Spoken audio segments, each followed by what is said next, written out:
Today, we're diving into the numbers game, the metrics and KPIs that actually matter in RevOps. We've got Nico Druelle back with us, and this guy is a RevOps pro. He knows how to turn numbers into strategy, and if you want to measure what really moves the needle, this video is for you, so let's jump in. Nicholas, can you walk us through the journey of a lead to customer and kind of highlighting the key metrics at each stage that RevOps should be tracking and kind of why they matter? At a very high level, marketing is responsible for the lead to MQL step. Their KPI is making sure that, the MQL to close one ratio is as high as possible, right? They want to make sure the lead they're sending to marketing are performing well. That's their core KPI. Sales is taking over when the marketing qualified lead enters the CRM and there is a MQL to SQL ratio. And that ratio is telling you and telling your marketing team how good your sales team think that the pipeline you are giving them is.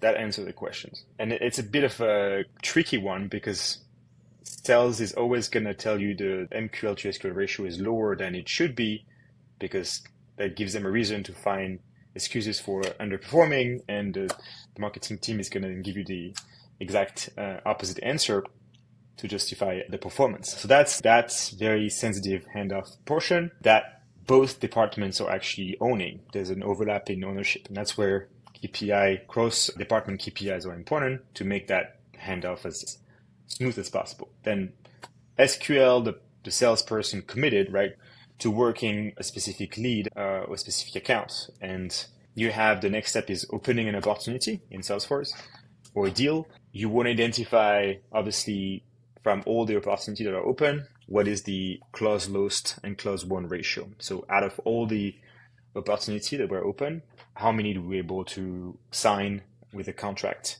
or a sign up, whatever the conversion threshold is for your company. And then once you've successfully signed a client, you have a new customer, you want to measure some net retention metrics, and you want to measure this over different months and see how your different cohorts are performing from a retention standpoint. Depending on your business model, your product, you want to also measure, upsells and churns, and those can be measured into a BI dashboard displayed across the company. Salesforce is really good for that middle of the funnel reporting, and the more like high level, down the funnel, churn, expansion, and so on is more a BI reporting tool that it works a bit better this way. That's like the overarching process, and you want to have a contact and lead status that reflects the engagement of your salesperson with each person. What it looks like, it's going to be new,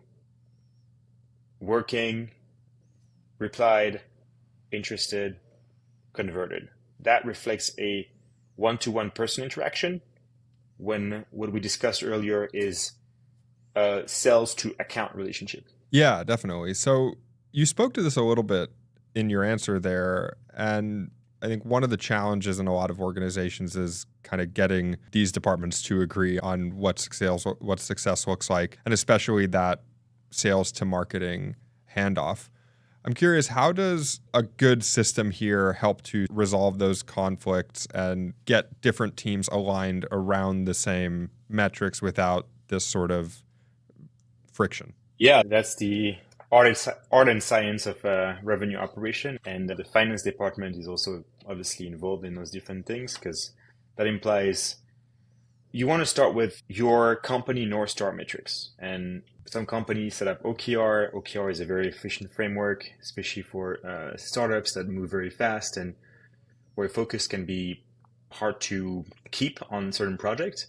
So having company OKRs as North Star and having 2 to 3 North Stars KPI at the company level is the starting point of this whole process.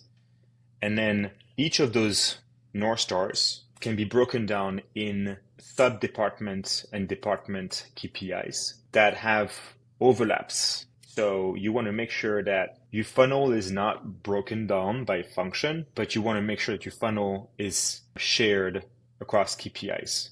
So you don't want to have marketing team owning a portion of the funnel and then dropping the ball on sales. The only way to do this is to find common KPIs that have different measurements across different pieces of the funnel, and where your marketing and sales team can share those KPIs and develop strategies, processes, and systems to achieve those goals together. And behind this comes compensation structure, the way you design your organization and the way the sales team and marketing team are being compensated. And the best way is to have variable structure where the variable component relies on that cross-collaborative component and is going to force or incentivize those teams to achieve those KPIs. What are some shared KPIs that you can implement across sales and marketing? I mean, closed-won opportunities perhaps is one, or something that is at the actual sort of revenue point. But is there anything else, or am I misguided with that? Would closed-won ops not be what you'd align on? Yeah, I think retention in some aspect can be very much shared around product, sales, and customer success. There's a lot of different steps and strategies that can be run to maintain customer engaged and loyal to your product.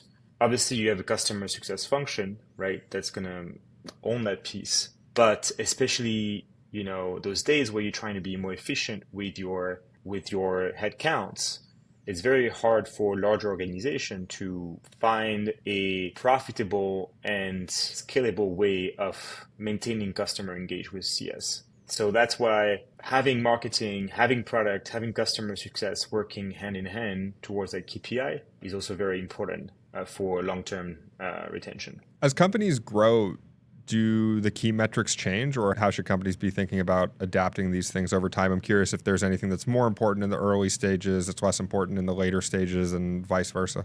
Companies focus change across time, and the time frame of those changes and the pace of the changes are usually faster at early stages. I recommend preventing changes in KPIs and North Stars more than once a quarter. That's the very maximum. Otherwise, you have so much inertia and things, that momentum that is being interrupted and so on.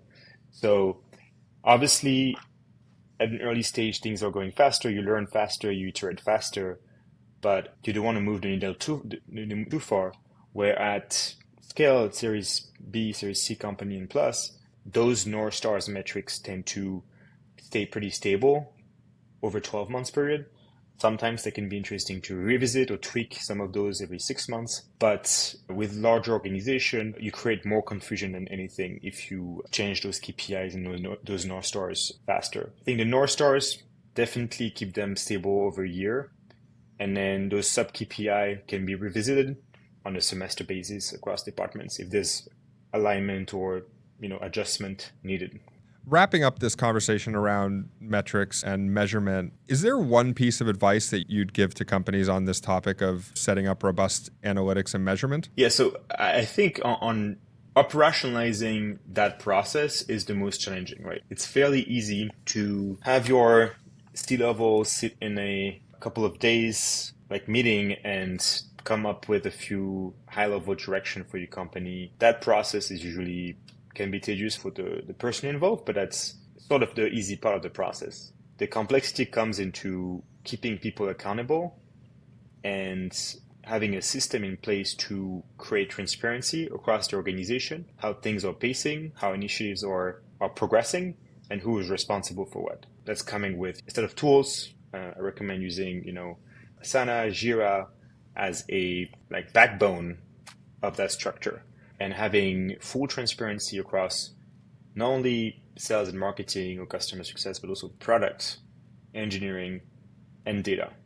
Because there's so many overlap and so many cross collaborative effort that can potentially have dependency blockage and delays, then having this structure properly managed with a person, and this is more for a Series C plus company, big organization, but a person that is at the company level responsible for the execution and the enablement of that process. It's usually a person that reports to the founders or to one of the execs and enable that project, and that, especially at the launch when this is a new initiative, making sure that everyone in the organization is keeping, and all the leaders of the organizations are keeping the team accountable towards the process to deliver the results that is expected from it. If you have someone in charge of this, you're putting yourself into a much better position to make sure you get the result from that framework. Thanks for watching this video, and if you enjoyed the content, make sure to check out our full series on revenue operations. If you want to pick Nico's brain on RevOps, check out his info in the description, and hey, if you found this helpful, smash that like button and hit subscribe. It really helps us out, and make sure to hit the bell if you want more tips on growing your business. Catch you in the next one.